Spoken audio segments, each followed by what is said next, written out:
Halo semuanya, sawadee-krap, selamat datang kembali di segmen analisa. Di video kali ini kita akan bahas adalah keterangan atau kesaksian langsung dari Bribka RR atau Ricky Rizal yang menyatakan ada beberapa poin apa yang terjadi pada saat peristiwa di Magelang dan juga di Jakarta Selatan. Karena Ricky Rizal ini adalah salah satu saksi yang paling banyak kita nantikan ya tentang apa yang sebenarnya terjadi, apalagi pada saat hasil pemeriksaan dengan alat tes kebohongan atau tes alat kebohongan. Itu kan Ricky Rizal atau Bribka RR adalah salah satu terdakwa ataupun juga tersangka yang dikategorikan jujur. Nah, ini menurut keterangan dari kuasa hukum Baradae, kalau memang alat itu benar, berarti yang disampaikan ini adalah berbeda dengan apa yang dilakukan pada saat rekonstruksi lalu. Karena di rekonstruksi lalu itu kan Baradae mengklaim bahwa dia kesel karena ada beberapa hal yang tidak sesuai dengan kejadian sebenarnya menurut versi dia.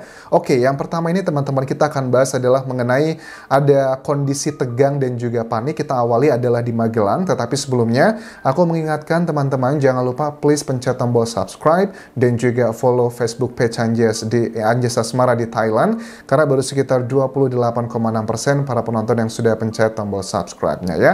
Oke, kita akan langsung bahas teman-teman. Ada salah satu bagian reaksi yang menurut aku juga cukup janggal. Karena apa?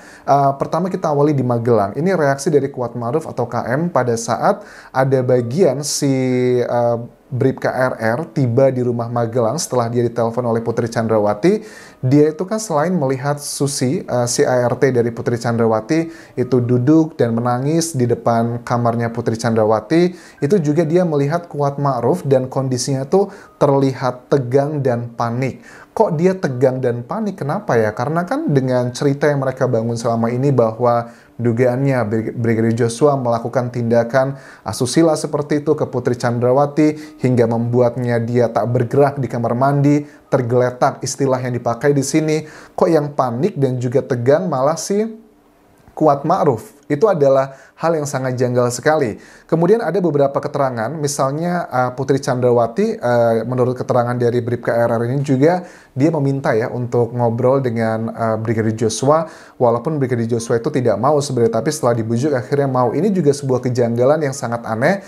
Seseorang yang baru selesai dilakukan tindakan seperti itu, kok justru dia mau ketemu, mau ngobrol. Dan ngobrolnya itu menurut Ricky Rizal di sini adalah sekitar 15 menit. Jadi pada saat si Bribka Ricky itu pada selesai setelah drama-drama di Magelang tersebut, dia ngobrol dengan si Brigadir Joshua dan mengatakan ada apa sih sebenarnya. Dia diem aja dan dia mengatakan nggak tahu kenapa kok Kuatmaruf itu marah-marah sama saya begitu. Dan kemudian dibujuk, ya udah ibu mau nemuin kamu, temuin dong sana. Setelah dibujuk beberapa kali akhirnya si Brigadir Joshua mau menemui Ibu Putri Chandrawati yang berlokasi di kamarnya di lantai 2 di rumah Magelang tersebut.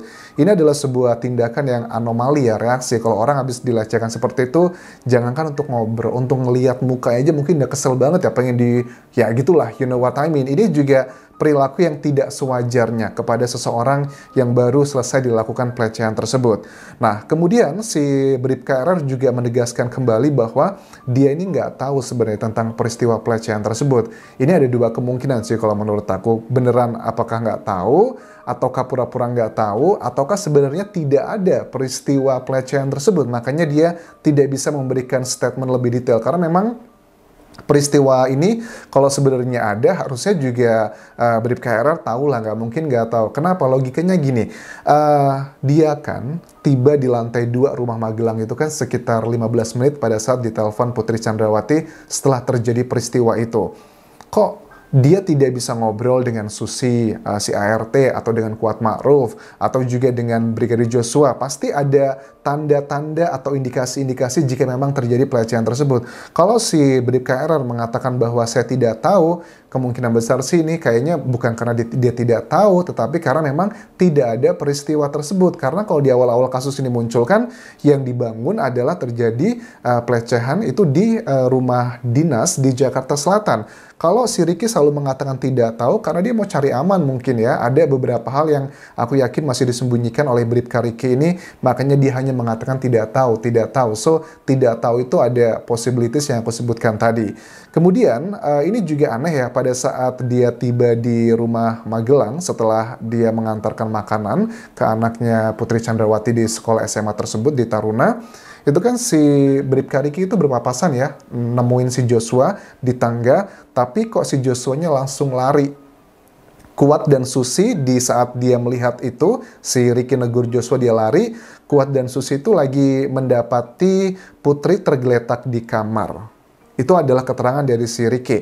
Logikanya gini, aku lihat ini kan dari keterangan detiknews.com ya teman-teman ya. Kalau seandainya si Riki menegur Joshua di tangga, terus dia juga mengatakan dia melihat Kuat dan Susi tergeletak di kamar mandi, kok si Riki tidak membantu mengangkat Putri Chandrawati? Agak tidak sesuai logika berpikir. Harusnya kan kalau maksudnya Putri Chandrawati kan mungkin berat badannya kan ya. Jadi ngangkat harusnya cowok-cowok, kok malah Susi dan Kuat Ma'ruf yang mengangkat. Apakah beneran si Riki ini melihatnya langsung ataukah tidak melihat, nggak ngebantu aja? Bagi itu sangat janggal sekali. Apalagi kan posisi dia juga sebagai ajudan di sana, sebagai seorang pria lebih kuat, biasanya akan membantu begitu. Tapi ini kok tidak. Ada beberapa reaksi-reaksi yang menurut aku anomali, tidak sesuai dengan logika masyarakat pada umumnya pada saat counter hal-hal yang kita bahas dalam peristiwa ini.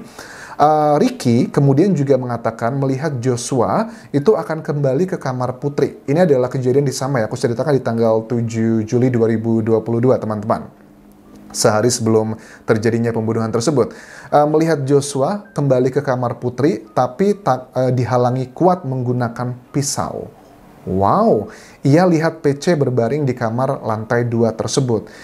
Kenapa membuat Kuat sebegitu marahnya hingga mengambil pisau gitu, menghalangi si Joshua untuk kembali ke lantai 2 dengan drama-drama yang sudah kita ketahui. Ini juga sangat janggal. Kenapa kok si Kuat begitu reaktifnya? Dia terlihat panik, terus juga dia terlihat sangat stres sekali, tegang, bahkan mengambil pisau. Kok reaksinya kayak justru dia pelakunya ya menurut aku, bukan dia seperti yang ketahuan dan kemudian mengcover semuanya. Well, itu adalah salah satu dugaan yang paling banyak aku temui dari komentar-komentar netizen di media massa ataupun juga di internet. Kemudian juga Riki ditanya lagi, ini yang tadi diminta berkali-kali, beberapa kali diminta Riki itu nanya sama si Putri Chandrawati bahwa sebenarnya ada apa ibu, tetapi pada saat dia nanya ini dia malah tidak menjawab apa permasalahannya, malah meminta dia untuk mencari Joshua, saya ingin ketemu gitu. Nah akhirnya kan akhirnya si Joshua-nya dibujuk berkali-kali, akhirnya mau menemui si Putri Chandrawati. Reaksi yang aneh banget, orang habis dilecehkan kok malah mau ketemu. Kalau aku aja dilecehkan misalnya seperti itu ya nggak mungkin mau ketemu, yang ada ketakutan, stres gitu kan ya. Ini kan kita melihat tuh banyak korban-korban yang pelecehan beneran ya, yang sudah ada status hukumnya jelas. Orang itu biasanya kalau dilecehkan tuh ngelihat pelakunya ketakutan, nervous, deg-degan, terus juga gemeteran. Tapi kok ini justru malah mau ketemu, itu adalah hal yang sangat janggal. Tetapi menurut kalian kalau itu nggak janggal, just biasa aja, ya boleh tuliskan alasannya di kolom komentar video ini ya. Kemudian Riki tanya ke Joshua dan dijawab nggak tahu kenapa si Kuat tiba-tiba marah ke dia. Nah ini juga menurut aku make sense jawaban dari si Joshua. Dia nggak tahu kenapa reaksinya si Kuat Ma'ruf begitu drastisnya, begitu lebaynya. Kalau menurut aku sih ya, kenapa sampai ambil pisau dan sebagainya. Kemudian juga Riki lihat Joshua duduk di bawah saat bicara dengan PC di kamar, tapi dia nggak bisa dengar peristiwa itu. Nah jadi ini adalah konteks di mana pada saat si Joshua sudah mau ketemu dengan Putri Chandrawati setelah ketegangan itu, dan dia hanya melihat posisi duduknya si Joshua itu di bawah, putrinya di kasur di atas, tapi dia nggak bisa mendengar apa yang diobrolkan. Kemudian Riki juga mengatakan, menegaskan lagi dia nggak tahu kejadian sebenarnya seperti apa. Dan sekarang kita beralih ke Jakarta teman-teman, karena ada dua peristiwa. Ini di tanggal 7 Juli, sekarang di tanggal 8 Julinya ya. Ini yang di hari pembunuhan tersebut. Riki mengatakan bahwa dia menolak halus untuk menembak Joshua karena nggak berani dan nggak kuat mental. Ini saat dia ngomong dengan si Verdi Sambo saat dia diperintahkan. Dia bilang, maaf komandan gitu, kurang lebih saya nggak berani dan nggak punya mental untuk menembak si Joshua. Kemudian Riki itu secara nyata di sini keterangannya dia melihat Verdi Sambo teriak jongkok ke Joshua. Tetapi Joshua nggak mau dan mundur sambil angkat tangan. Baradae langsung tembak ke arah dada dan tertelungkup si Joshua akhirnya di dekat tangga depan kamar mandi. Nah, dan pada saat kejadian ini Ricky juga bilang bahwa dia itu pada saat kejadian penembakan tersebut dia langsung menuju ke arah dapur. Alasannya karena dia mendengarkan suara HT dari Brigadir Romer, tapi ternyata nggak ada saat dicek. Ini juga kejanggalan bagi aku. Mau ada telepon atau HT, bukan HP ya, HT. Nanti beberapa teman-teman ada yang menyalahkan gitu, HT ya. Itu ada mau HP atau HT atau orang manggil, tapi kalau ada kejadian sebesar itu, lagi ditembak, masa sih langsung ditembak? Ada kadang aja kita suka ada telepon berdering kita nggak angkat gitu kan ya, karena kita lagi mengerjakan sesuatu hal yang penting gitu. Ini juga sama, lagi ada peristiwa besar penembakan seperti itu, tapi dia mengklaim lari ke arah ke dapur dan mau mengangkat HT, tapi HT-nya kemudian tidak aktif.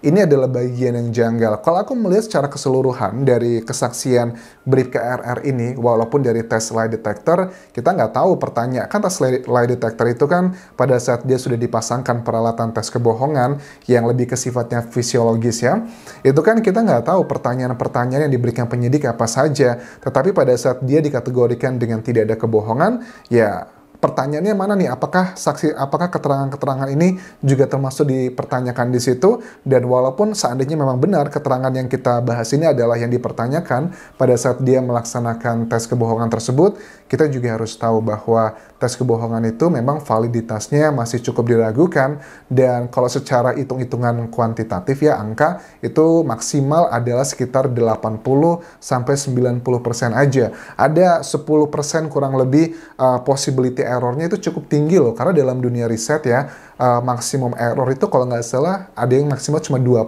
ya. Kalau errornya itu 10%, antara itu termasuk tinggi banget teman-teman. Makanya ini sih memang termasuk salah satu bagian sains ya, nggak bisa kita pungkiri. Tetapi tanpa adanya tes alat kebohongan pun untuk tuduhan pertama, yaitu adanya pelecehan dugaan ke Putri Chandrawati di rumah Jakarta Selatan, itu aja sudah jelas tidak terbukti, penuh dengan kebohongan, sudah di SP3-kan. Itu tanpa tes kebohongan loh teman-teman. Jadi aku tahu sudah mulai banyak netizen Indonesia yang mulai percaya dengan statement yang dikeluarkan dari pihak Putri Chandrawati tentang tuduhan pelecehan di Magelang. Aku melihat trennya sudah semakin banyak yang percaya. Tidak apa-apa, itu adalah hak kalian, karena kita kan sedang berdiskusi, tapi nanti kita akan buktikan di pengadilan seperti apa. Dan ada satu lagi statement yang juga harus kita pikirkan baik-baik. Apakah kalau tidak terbukti, itu jelas-jelas tidak terjadi? Ya, itu yang harus kita pikirkan secara baik-baik dengan melihat alat-alat bukti yang nanti akan menjadi perdebatan di persidangan. So, that's it yang bisa aku update untuk video kali ini. Apakah menurut kalian Bribka RR sudah 100% benar menyampaikan seluruh keterangan yang terjadi di tanggal 7 dan juga 8 Juli 2022 lalu? Kalian boleh tuliskan komentar dan opini kalian di kolom komentar video ini. Sampai ketemu lagi di video berikutnya. Tinggalkan like dan juga subscribe channel YouTube ini, serta follow Instagram serta Facebook pageku di Anjasa Smara di Thailand. Kopun kerap semuanya. Bye-bye.